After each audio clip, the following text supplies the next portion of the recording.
What's up, y'all? I'm Danelle. And I'm Shanae. And we're doing life.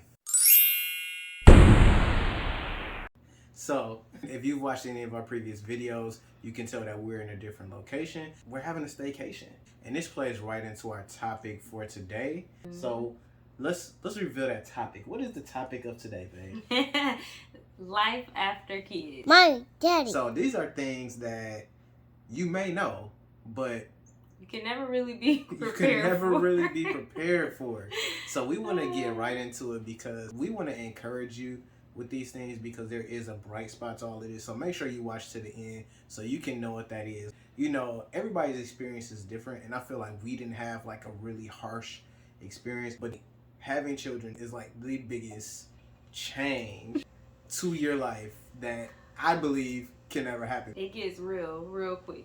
So let's hop right into the topic. Yes. So the first thing about life after kids that you think you know, but you can't really be prepared for is the overnight shift into parenthood. Now, of course, you can think like, well, duh, right?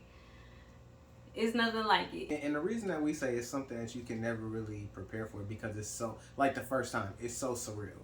Because you have been thinking about this for at least 9 months at this point. You've done all of this preparation, and at least for us, that first night in the hospital after we had our son, you know, the night nurse came in and was helping us when he was crying, and she washed him, you know, washed his hair and stuff like Changed that. His diapers. Changed his diaper. Like, can you come in, like, and show us one more time what we supposed to do? Right. You know, for things that are like second nature to us now, but then it was like, okay, so we stayed here for one night, and now the next day, us out. like, we just going home with this baby. Because I was thinking like it was gonna be more to it, but it's really not. Like, you go in, you had a baby.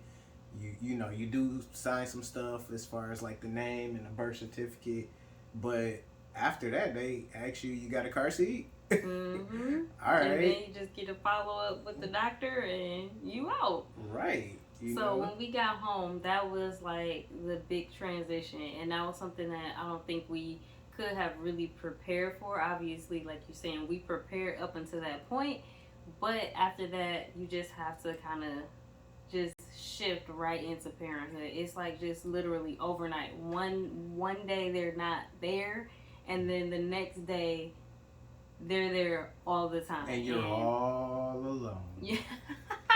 we had a lot of support, but it really is jumping head first into the deep end because they are, you know, the most needy. And speaking of being needy, the next thing that I believe that we knew but really couldn't be prepared for was a lack of sleep. Y'all had all-nighters before. With school, y'all might have stayed up all night like with your friends. Y'all ain't ready, let me tell you. It's a difference when you stand up and you're binging your TV show, so you doing it by choice. It's another thing when you want to go to sleep with every last morsel in your body and the baby is just crying. It's a different feeling. It hit different because you might do that for like a weekend, like Friday and Saturday, you might binge. But then Sunday night, you going to sleep. That was the part that got me. I'm like, so this is every night. When I tell y'all I used to dread bedtime, like around 6 o'clock, it was kind of like, it's going to be bedtime soon. And you know, it's one thing when you're already up and you have to stay up. It's another thing when you sleep and then the baby wake you up out your sleep, you know, and you have to not only just wake up, you're not just waking up, going to the bathroom, stumbling, eyes still closed, you know what I'm saying, then you can get back in the bed. No, you're up. You have to feed this baby. You have to, you know, be attentive to the baby. You got to make sure that you holding that baby so you don't drop him because you're so tired. You know what I'm saying? Like, it's just so different. It's like you think you know.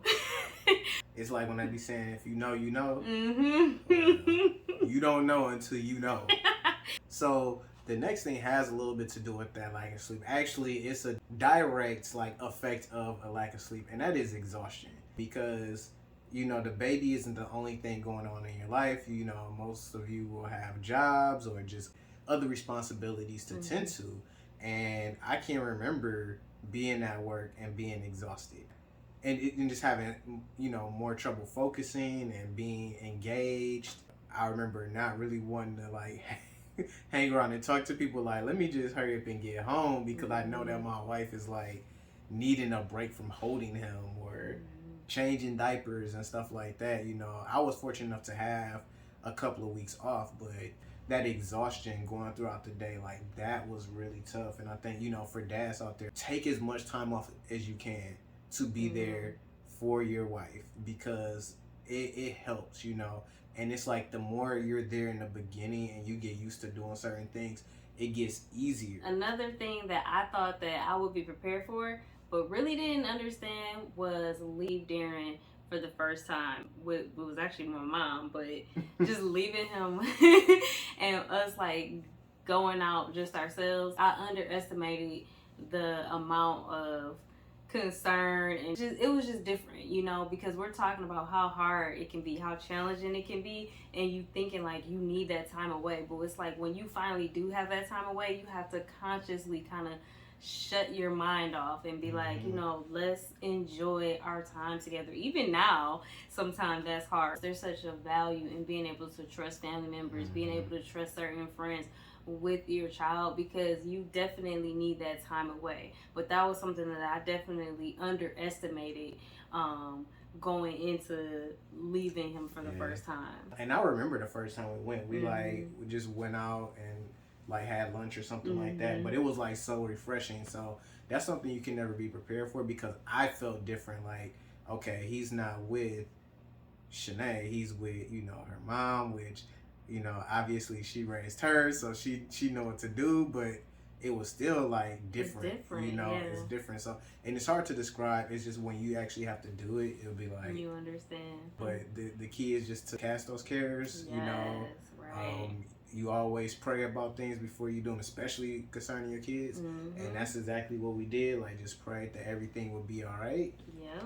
And everything was all right. Amen. And everything's all right now. He's not with us now. So. And one of the things that definitely helped me with that was just saying, like, Lord, you're his protector, and you can always protect him better than I can. So even if he's not in my sight, you're the one that protects him regardless. The next point that I definitely was not prepared for was a decreased sex drive. I didn't have no decrease. I didn't, so I'm gonna let you take this. I don't even want to say decrease. I want to say like skirt to a halt. You know what I'm saying? Like I definitely had no sex drive, and for me, my personal experience was when I had Darren, I actually tore. So there was a healing process that went through that. There was a lot of pain, a lot of discomfort, just healing. And usually they say, I think it's like 6 weeks before you can engage in sexual activity. When I tell you, I wasn't ready like a couple months, even longer than that, to have sex. And then even when we did get the okay, it was extremely painful for me. Did they stitch it up right down there? Like, it was, when I say it was painful, it was very painful. And I almost had like it was almost like a fear when it came time to have sex, just because it was so uncomfortable. And then actually knowing that I wanted to do this with my husband, but it was just like, I wasn't there. And not only that, but when you add on what we've been talking about, the lack of sleep, being exhausted, and like, well, there's other things that you can do, but when you have like zero interest and energy in it, it's like, it makes everything just different. Now for guys, because while she wasn't looking forward to it and kind of like, and probably in a way dreading it, I was counting down the days until we was at 6 weeks, only to get to 6 weeks and it's like, still not ready. And there is a grace for that. God does provide grace for that for us. For us guys are being patient with our wives in that area, because you have to be. Again, that's a tremendous physical like thing that they're going through. One that we can't possibly imagine what it feels like in their bodies. So you have to be patient with it, but that's something that you can't really prepare for. That's something that you just straight up have to pray about, walk in Mm-hmm. faith about, as the spouse that still has their sex drive and is wanting sex, you know, Mm-hmm. that's kind of the where the scales were like unbalanced. Mm-hmm. You know, Mm-hmm. not trying to be negative or anything, but that's definitely something I don't think that I even knew or thought I of thought that whatever the healing time was, that would by be that that healing time, time. yeah, it would be like you would be healing physically and like Mm-hmm. that drive would come back. Mm-hmm. But you know, if I'm thinking about sports, it really was like a sports type Mm-hmm. deal where like after they're good to go, they still have to mentally get to the point where they're trusting their body and Mm-hmm. everything Mm-hmm. like that. So that That's a was, you good know, point. don't beat me up for that analogy. don't rush into the game. You know what I'm Right. saying? So the next thing, you have to plan everything. Like going to the grocery store, we had to plan that each time because again, that became like our outings. And this is Mm-hmm. pre-COVID, so it's like not like we wasn't Right. trying to all go to the store. It was just that you know it's a process. But then also like go to the movies. I mean, before it was just like As soon you as the want to movie see come out, right. we there. You know what I'm saying? Like we definitely that was one of the things that we enjoy doing. Yeah. But soon after he came, it was like it would get later and later after the movie come out, and then sometimes we wouldn't even see it until we were able to watch it on TV. So it is. It's very hard to be spontaneous at that point Mm-hmm. because everything you have to sync up your schedule with someone else's. I remember we did have friends that had children already, and they, you know, it's like you have to get them like a month in advance. And it's like I get it now. Another thing that you probably can't be prepared for is just the amount of going that you have to do for the baby. Whether that's, you know, frequent trips to the store, you know, might have to re-up on diapers, if the baby has formula, baby food, all type of stuff. Like we were constantly running to the store. Now we were really, really, really blessed where we really didn't have to do that until a lot later on because we just got so much stuff for the baby shower. But when it got time to go, we were like making frequent trips, like a few times a week. Baby, what's that baby store, baby? Dang, what is it? Bye Bye Baby. Yeah. That was like our store for a while. Not only that, but just frequent trips to the doctor. You know, taking them for their checkups and. Cause stuff comes up. You know, I remember like making a special trip to get gripe water because he had the hiccups and it was just like they weren't going away. And like she mentioned doctor's trips. Well, you know, what did he have? He had to get his the fringulum clip. Yeah, the tongue tie. So you know, like that's something like what? You know, and having to go do that. Another thing that you think you know, but I don't think you can truly prepare for is how much you're going to love your kid. I mean, when I tell you each and every day I love Darren more, like that is the real deal. And of course, like when I'm carrying him, I knew that I loved him, but I don't think I could really describe how I feel about him now. You know, how'd you feel in the beginning? What did you say? In the beginning, I was like, I feel like it was a stranger in our house. Like I loved him, but it's very hard to describe, you know, how you look at him, it's like, oh, I love you so much.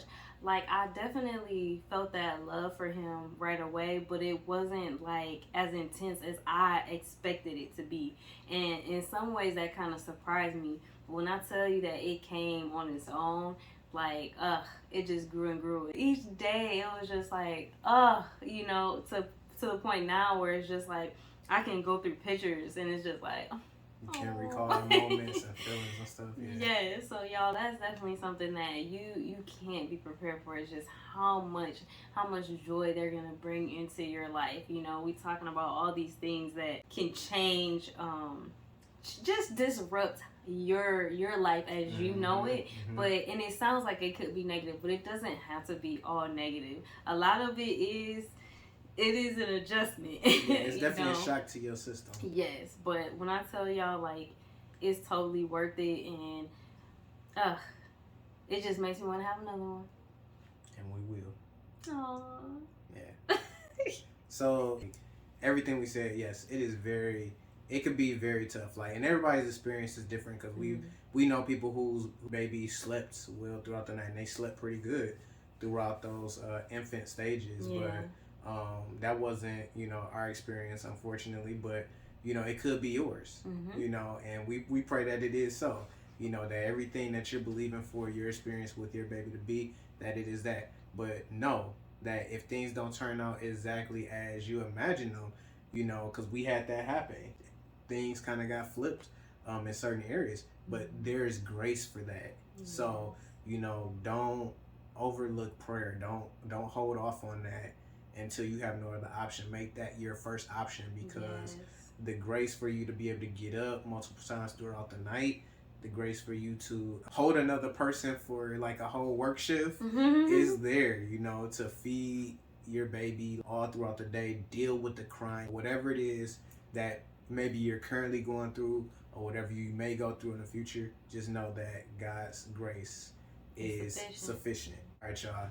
Thank you for watching. If you enjoyed the content, make sure you like and subscribe, and we'll catch you on the next video.